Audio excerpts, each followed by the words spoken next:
Olá pessoal, tudo bem? Estamos aqui no último episódio de Tiago e esse episódio é muito especial porque fala de oração. Eu tenho certeza que vai abençoar muito a sua vida. Já já vamos ler o texto e aplicar esse texto na nossa vida, tá bom? Vamos então na nossa caminhada nesse último episódio de Tiago.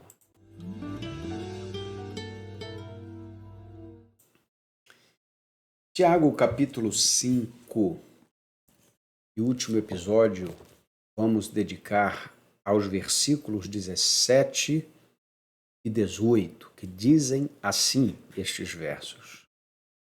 Elias era humano e frágil como nós. Ele orou com insistência para que não chovesse e, por 3 anos e 6 meses, não choveu sobre a terra. Ele orou outra vez e o céu deu chuva e a terra produziu o seu fruto. Por que esse texto é importante, gente? Primeiro, Tiago, ele está tratando aqui de um grande profeta do Antigo Testamento. Elias, junto ali com Eliseu, são os profetas que mostram o tempo profético se abrindo no meio do povo. Ou seja, assim como no tempo da lei, Deus deu sinais através do grande líder, milagres e sinais, lá no Egito, através de Moisés, e lá na igreja primitiva, Deus os fez através dos apóstolos, no tempo profético, Deus fez através de Elias e Eliseu. Portanto, Elias é sim uma figura de muita importância na palavra de Deus. E Tiago, ele vai dizer o seguinte: Elias era humano e frágil como nós. Primeira questão aqui, olha só que coisa importante. Ele não está querendo nos elevar do tipo, nós somos como Elias e vamos orar como Elias. Não, não, não. Ele traz Elias aqui para perto da gente. Elias era igual a gente. Ele não tem uma mensagem triunfalista do tipo, olha aqui Elias e você tem que ter a fé de Elias. Calma aí. Não. Elias está aqui, olha. E nós também. Ele é ser humano frágil como nós. A Bíblia não tem heróis. O herói da palavra de Deus é o próprio Deus. O protagonista da palavra é Cristo. O centro da história, para onde convergem todas as coisas, é o Senhor Jesus. Elias, assim como todos os personagens, embora exerçam protagonismo na narrativa em si, mas na essência, todos são coadjuvantes. E Tiago mostra isso. Elias, mesmo com tantos sinais e milagres através de sua vida, ele era um ser humano como nós. Bom, isso nos ajuda, em primeiro lugar, a que não nos sintamos como Elias, no sentido de, opa, eu vou agora romper no sobrenatural e vou agora... Calma aí. É com Deus essas coisas. A nossa fé precisa ser aumentada, mas nós não podemos deixar que a humildade e o senso de situação não sejam algo presente na nossa vida. Perceba que Tiago está mostrando algo que nós não podemos abrir mão. Todo ser humano diante de Deus é frágil, é pequeno. Mas veja, ele diz, Elias era humano e frágil como nós. Agora tem uma notícia boa. Ele orou com insistência para que não chovesse e não choveu por 3 anos. Então veja, é diferente de você dizer o seguinte, olha, você vai ser como Elias e quando você tiver a fé de Elias, você vai fazer as coisas acontecerem porque...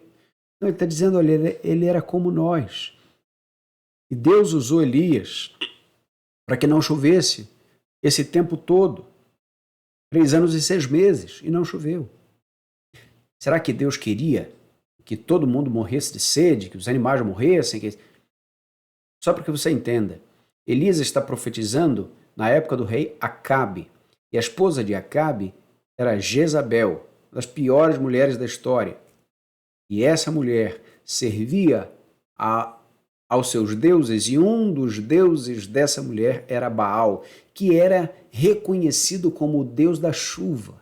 Quando caía a chuva e a terra se multiplicava em frutos, todos agradeciam ao deus da chuva, a Baal.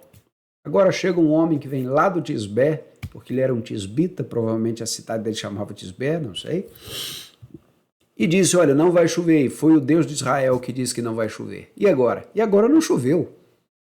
Não choveu porque Deus é o dono de todas as coisas. Como diz o livro de Daniel, ele muda os tempos e as estações. Deus estava, portanto, mostrando através de Elias que chove quando Deus dos céus quer. E não chove quando ele não quer que chova. E que não há nenhum outro Deus. E que essas imaginações de deuses jamais poderiam fazer chover ou parar de chover.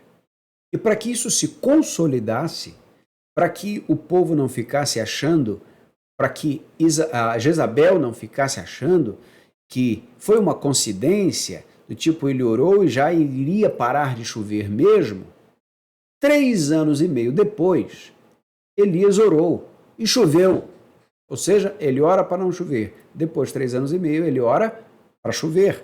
E o texto diz que o Senhor abriu o céu e a terra produziu o seu fruto. Veja, a oração de um homem frágil como nós. Isso nos mostra, gente, que o poder da oração não está em nós. O poder da oração não está em Elias. O poder da oração está em Deus. No Deus de Elias, no Deus de Abraão, de Isaac, Jacó, no Deus do Áquila, no Deus do José, este Deus verdadeiro. Portanto, quando nós pedimos algo segundo a vontade de Deus, não devemos temer, porque o primeiro a resguardar a sua própria reputação é o próprio Deus. Ou seja, ele responde orações porque ele tem uma aliança com o seu povo, desde que o seu povo peça aquilo que realmente está na vontade de Deus. Isso nos apresenta alguns caminhos importantes e necessários para a nossa vida cristã. Não é? Primeiro, orar a Deus nos leva a um contato mais íntimo com Deus, para que saibamos o que Deus quer. Porque muitas vezes nós vamos para a oração para mostrar a Deus o que nós queremos. Mas veja, como é que Elias sabia que Deus encerraria a chuva, que Deus fecharia os céus por 3 anos e meio? Foi o seu contato com Deus, foi a sua conversa diária com Deus, foi a sua busca pela vontade de Deus. Ele não acordou de manhã, nossa, que vontade de não chover.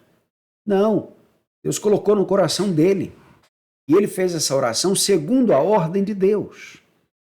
Portanto, veja, a oração é uma maneira de nos achegarmos para Deus e uma maneira também de sabermos a vontade de Deus. E essa é a razão pela qual Amós capítulo 3, versículo 7 vai nos dizer que Deus não fará nada sem antes revelar aos seus servos os seus profetas. Os profetas tinham essa conexão.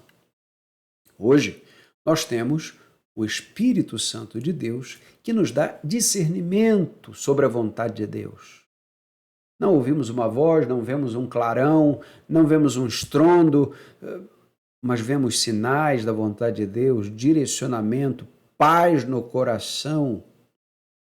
É disso que estamos tratando aqui.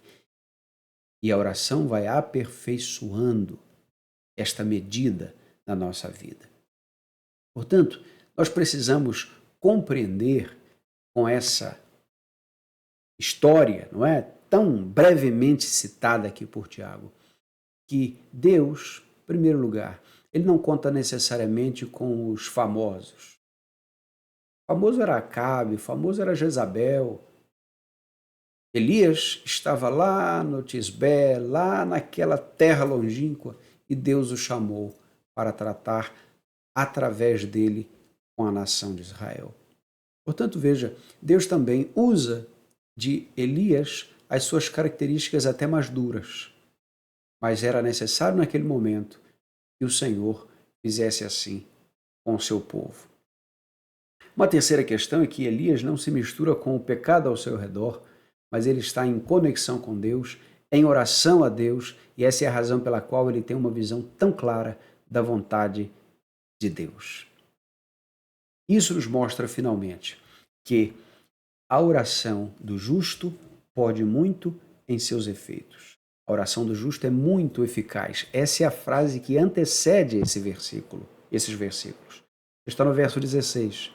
Portanto, a história de Elias é uma maneira de exemplificar o que Tiago acabou de dizer. A oração do justo pode muito em seus efeitos. É muito eficaz. Portanto, a história de Elias é um testemunho para mim, para você, para que nós saibamos de fato que há um Deus no céu que responde orações. Que Deus te abençoe. Que esse tempo de devocionais no livro, na carta de Tiago, possa gerar um impacto no teu coração de maneira profunda e abençoada. Tá? Graça e paz para você. Peça a Deus fé a cada dia e que você e eu vivamos uma fé viva. E esse é o nome dessa série de devocionais. Viva uma fé viva. Vamos orar pedindo a Deus mais uma vez isso? Ó nosso Deus, pedimos a tua bênção sobre nós, sobre o nosso coração, para que não oremos sem fé, mas oremos com fé e seremos respondidos. O Senhor é um Deus cujo caráter é defendido pelo Senhor mesmo. E nós louvamos o teu nome porque somos socorridos. Agradecemos ao Senhor pelas bênçãos que o Senhor tem nos dado e pedimos, aumenta a nossa fé, Senhor. Seja glorificado, em nome de Jesus oramos. Amém, Senhor. Amém, gente. Que Deus abençoe. Tá? Graça e paz. Se você ainda não assistiu episódios que ficaram para trás, você está sendo aí convidado a assisti-los e, quem sabe, a compartilhar com alguém. Tá bom? Deus abençoe. Fiquem na paz.